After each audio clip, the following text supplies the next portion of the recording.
बच्चों, let's read the question. The question says, in an experiment, a graph was plotted of the potential difference V between the terminals of a cell against the current I by varying load rheostat. Internal conductance of the cell is given by. तो ये कोई variable rheostat है, यानी कि variable resistance यहाँ पे apply हो रहा है, और ये कोई बैटरी है जिसके लिए हमें कंडक्टेंस बतानी है. कंडक्टेंस क्या होती है? 1 अपॉन रेजिस्टेंस होती है. ठीक है, और उसके लिए हमें ग्राफ प्लॉट किया गया है, दैट इज v, और ये i के अगेंस्ट, और ये ग्राफ है. ठीक है, तो बच्चों इसको दो तरीका करने का. एक तो यूनिट एंड डायमेंशन से हम डायरेक्टली यूनिट से कर सकते हैं, तो एग्जाम में हम वही मेथड करेंगे, बाकी बात कॉन्सेप्चुअल भी करेंगे इसको सॉल्व अभी. तो पहले यूनिट एंड डायमेंशन से इजीली सॉल्व करके देखते हैं कैसे बनेगा. तो कंडक्टेंस क्या होता है? 1 अपॉन आर. ठीक है, 1 अपॉन आर क्या होता है? आई अपॉन वी, राइट. तो जो यूनिट होना चाहिए, ऊपर की तरफ करंट, नीचे की तरफ पोटेंशियल होनी चाहिए, तब जाके वो कंडक्टेंस का यूनिट बनेगा. तो एक एक करके सारे यूनिट्स को चेक कर लेते हैं, सारे ऑप्शंस को. पहला में x इंटू वाई. एक्स क्या है? हमारा v है, और y क्या है? i है. vi किसका यूनिट होता है? पावर का यूनिट होता है, तो ये कंडक्टेंस तो नहीं हो सकता. ऑप्शन बी में ऊपर की तरफ y है, दैट इज ऊपर की तरफ i, और नीचे x है upon x, that is v. ये वाला सही दिख रहा है, दैट इज हमने जो एज्यूम किया है उसके जैसा है. ऑप्शन सी में देखिए बच्चों, तो ऊपर की x है ऊपर की तरफ, यानी v अपॉन i, ये तो रेजिस्टेंस का हो जाएगा, तो ये भी नहीं हो सकता. एंड ऑप्शन डी में तो माइनस कर दिया है, तो ये तो कुछ हो ही नहीं सकता.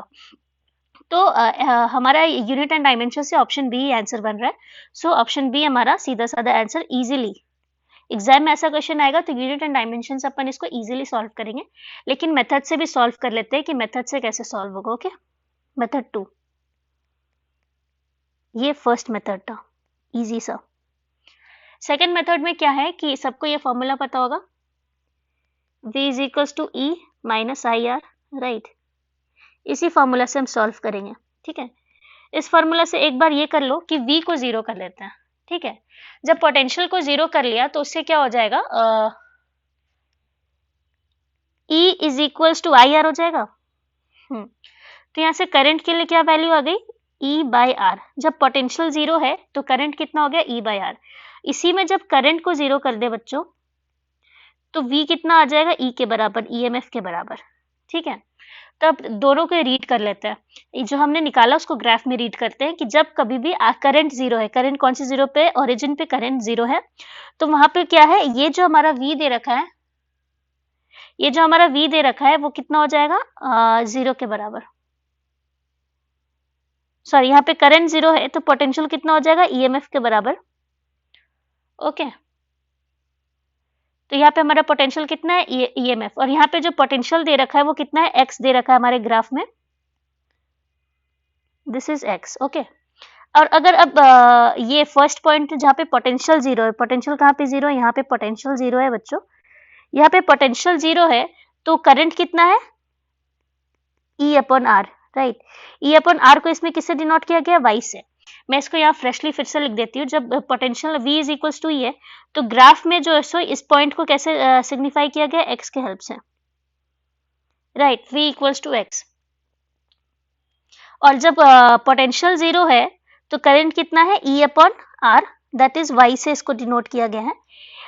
तो बच्चों यहाँ पे जो E है, क्या मैं उसको x से रिप्लेस कर सकती हूँ? यहाँ देखो v is equals to E और v is equals to x. तो ये दोनों, रुको मैं इसको थोड़ा अच्छे से एलाबोरेट कर देती हूँ. v equals to E equals to x, ये ग्राफ के अकॉर्डिंग निकला है. ठीक है, तो ये E को हम x से रिप्लेस करेंगे, x अपॉन आर.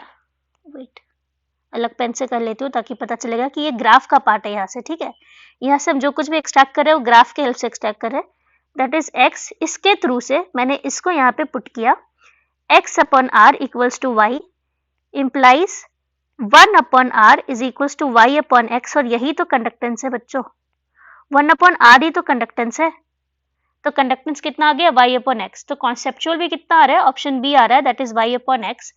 तो हमने क्या किया? देखो मेथड वाइज मैं फिर से बता दे रही हूँ. v is equals to E minus I R हमारा जो फॉर्मूला है, उसमें एक बार v को जीरो पुट किया ग्राफ के अकॉर्डिंग, और देखा कि करंट का क्या वैल्यू आ रहा है, और बस वहां पे जो जहां कहीं भी पोटेंशियल जीरो था तो वहां पे करंट कितना दे रखा था? y, उसको y से रिप्लेस कर दिया.